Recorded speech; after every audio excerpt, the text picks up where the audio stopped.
জুরাইসের মা একদিন জুরাইসের ঘরের দুয়ার পর্যন্ত এসে বলে, বাবা জুরাইস, কতদিন হলো বাড়ি যাও না, তোমার চেহারা দেখি না, তুমি আমার মায়ের চেহারা দেখো না, আজকে তোমার মা তোমার দুয়ারে দরজাটা খোলো, বাবা তোমার চেহারাটা দেখি, তুমি আমাকে দেখো, একটু দরজাটা খোলো।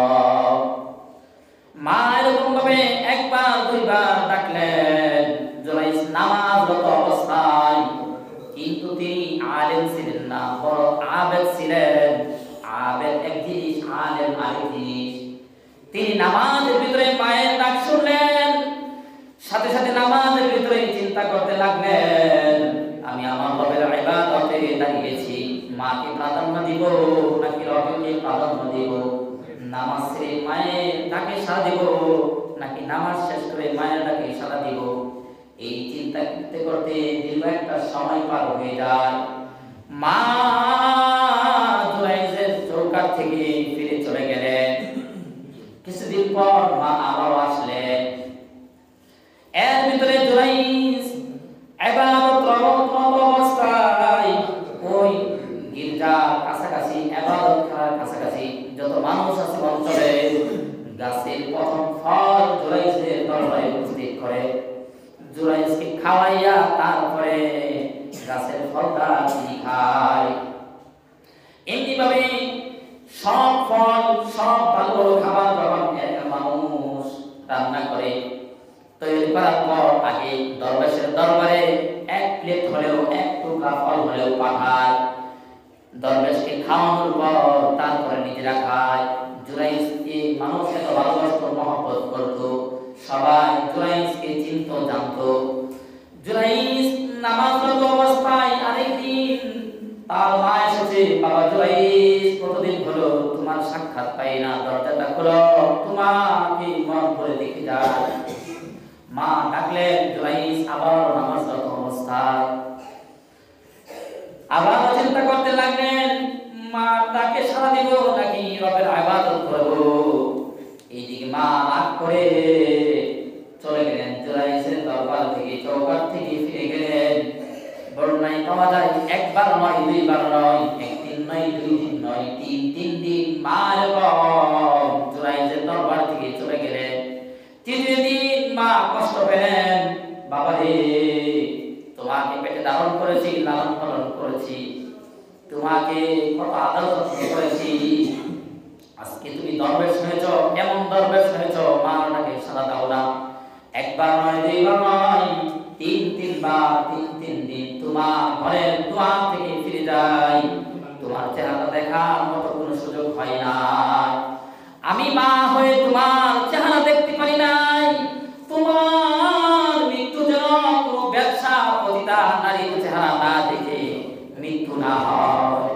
তোমার মৃত্যুর পূর্বে যেন একবার হলেও কোনো ব্যবসা নারীর চেহারা দেখে তোমার মরণ হয়। মা খুব কষ্ট পেলে। হঠাৎ মায়ের অজান্তে মায়ের কথা বলে ফেললে যে আমি মা তোমাকে দেখার জন্য কত দূর বাড়ি থেকে তোমার দুয়ার পর্যন্ত এসে ফিরত চলে যেতেছি, মা হয়ে তোমার চেহারা দেখার সুযোগ হয় নাই। তোমার জন্য মরণের আগে একবার হলেও ব্যবসা নারীর চেহারা না দেখে মরণ না হয়। এই জন্য মা বোনদেরকে বলি, সন্তানের জন্য এমন দোয়া করবেন না। অনেক মা এরকম বলে, দান যখন রোদে শুকাই দেয়, বলে আল্লাহ তাআলা আমার দান করে দেখেছে, আল্লাহ দেখে না আমি দান রোদ দিয়েছি, আল্লাহ কেন বৃষ্টি দিয়ে দিল, এরকম বলতে থাকে। এরকম বলা ঠিক নয়। সংক্ষিপ্তভাবে জুরাইজ তিনি তার নিজ বাসস্থানে ইবাদতে নিমগ্ন। ওইদিকে একটা মহিলা জুরাইজের চারদিকে ঘোরাফেরা করে। জুরাইজ যেই করে ইবাদত করে, ইবাদতখানার সামনে বসে থাকে। জুরাইজের সাথে খারাপ মতলব নিয়ে আসা যাওয়া করে, কিন্তু জুরাইজ আল্লাহ বলে ফিরেও তাকায় না। মহিলা বিভিন্নভাবে ভাব ভঙ্গিমায় বোঝাতে চাই, জুরাইজ তোমার সাথে আমি কিছু সময় কাটাইতে চাই, কিন্তু জুরাইজ তিনি এমন একজন আবেদ, মহিলার দিকে ফিরেও তাকায় না। মহিলা বুঝতে পারলেন এই দরবেশের দরবারে আসতে পারবো, সময় কাটাতে পারবো, কিন্তু দরবেশের মন পাওয়া সম্ভব না। দরবেশ হলো খোদাবিরু, খোদাবিরু একজন ব্যক্তির সাথে কুকর্ম করা আমার মতো নারীর সম্ভব না। তিনি চলে গেলেন রাখাল, এক রাখালের নিকটে, রাখাল গরমোহস চড়ায়, তার কাছে গিয়ে এরকম ভাব ভঙ্গির মাধ্যমে খারাপ কাজে লিপ্ত হয়ে যায়, ফলে একটা সন্তান জন্ম হয়। ওই মহিলা মেয়েটার বিয়ে হয় না। সমস্ত এলাকাবাসী যখন ধরেছে সন্তান হওয়ার পর তোমার বিবাহ হয় নাই, স্বাভাবিক, তুমি তোমার গর্ভের সন্তান কোথেকে এসেছিল, এই সন্তানের ঐশ্বর্যাত কি বড়, জবাব দাও। এবার মহিলা বলল, আল্লাহর নবীর নাম করে দিল, ওই যে দরবেশ জুরাইশ, সে আমার সন্তানের ঐশ্বর্যাত, সে আমার সন্তানের পিতা। এবার মানুষ বলল, আহা, এতদিন জানতাম দরবেশ এত ভালো মানুষ, ইবাদত করে, একটা ফরজ, একটা ভালো খাবার নিজেরা খাওয়ার আগে আগে তা কি খাওয়াই, তারপর নিজেরা খায়, এত ভালো একজন দরবেশ, সে এই কাজ করছে। এবার এলাকাবাসী খেপে দরবেশের আস্থানা ভেঙে দেয়, একেবারে আগুন লাগিয়ে পুড়িয়ে ছাই করে দেয়।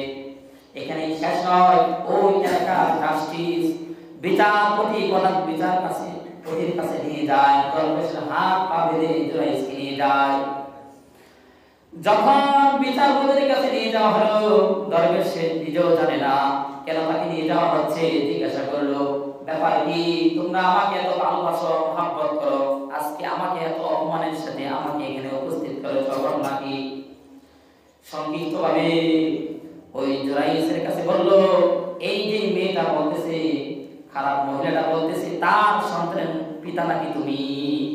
এবার জুরাইশ কি বললো, তুমি সন্তানের বাবা, আমরা জানি তুমি দরবেশ, তবে তুমি ভিতরে ভিতরে এই কাজ করেছ, কেন করেছো, জবাব দাও। জুরাইশ বলল, যে সন্তানটা গর্ভে থেকে এসেছে আমার নিকটে নিয়ে আসা হোক। এবার সন্তান নিয়ে আসার পর সন্তানকে জিজ্ঞাসা করলো, মান আইনা, তুমি কে, মান আবুকা, তোমার পিতার পরিচয় কি? কোলের শিশু বাচ্চা, ইয়া আইয়ুহাত তিফলু, জবাব দাও, হে শিশু বাচ্চা, মান আবুকা, তোমার পিতার নাম কি, জবাব দাও। এবার শিশু বাচ্চা সে তার জবান করে বলে দিল, আমার বাবা হলো ওই যে রাখাল। এই উপস্থিত সকল মানুষের সামনে শিশু বাচ্চা জবাব দিয়ে দিল যে আপনি নয়, রাখাল হলো আমার সন্তানের আমার বাবা। সুতরাং এখানে পরিষ্কার হয়ে গেল, একবার সবাই ওই বিচারপতি সহ জুরাইশ দরবেশের পায়ে পড়ে গেল, বলল, আমাদেরকে মাফ করে দিন, বুঝতে পারি নাই, আপনার আস্থানা ভেঙে দিয়েছি, আপনার এই আস্থানা থেকে আমরা স্বর্ণের ইট দ্বারা করবো নাকি রূপার ইট দ্বারা করবো, আপনি বলে দিন। জুরাইশ বললেন, যেরকম ছিল ওরকম ভাবে তৈরি করে দিলেই যথেষ্ট। কিন্তু এই যে ঘটনা, এই ঘটনা হয়েছে একমাত্র ওই যে মায়ের বদুয়া, মা বলেছিল কোনো প্রতিটা খারাপ মহিলার চেহারা না দেখে যেন মরণ না হয়। এই যে মা বলছিল